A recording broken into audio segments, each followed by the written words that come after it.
कैसन ये समय तोहार रुख ना मिला था का बात है बड़ा उड़ा? अरे नहीं ऐसा कोनो बात ना है। नहीं कोनो बात तो है जरूर। अरे नहीं ऐसा जो सोचो तो कोनो बात ना। तब कहा सुना बतावत है। रोज डेयरी पर दूध लेवे जात रहनी,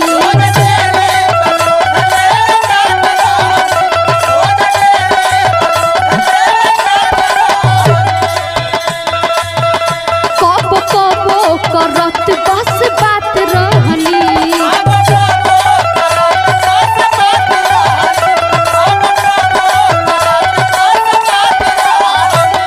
सुना ताड़ू? हाँ हाँ बोला। रोज डेयरी पर दूध लेवे जात रहनी, कब कबो करत बस बात रहनी। का बताई कि कैसे भई प्यार ये सखी, हाँ हाँ प्यार ये सखी। दिल यही रे से लागल हमारे ये सखी, दिल यही रे से लागल। अच्छा तो ये बात बा। हाँ हो।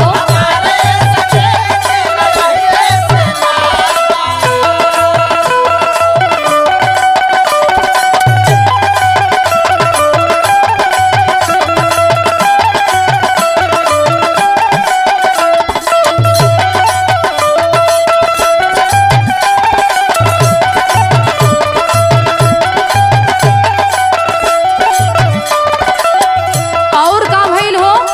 सुना बतावत है। सबका से पहले बोलावे उ आजा,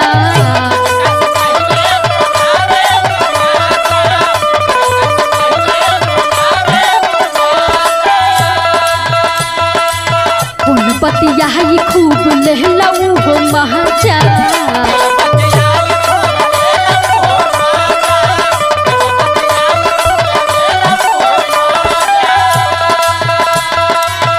सबका से पहले बोलावे उ आजा, बोल बतिया ही खूब लहला महाजा। मीठे मुस्की वो कर जन मार ये सखी, जन मार ये सखी। दिल यही रे से लागल हमारे ये सखी, दिल यही रे से लागल।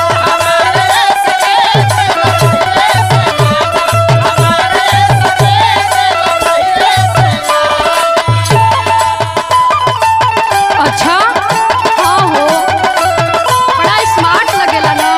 अच्छा इहो बात है का?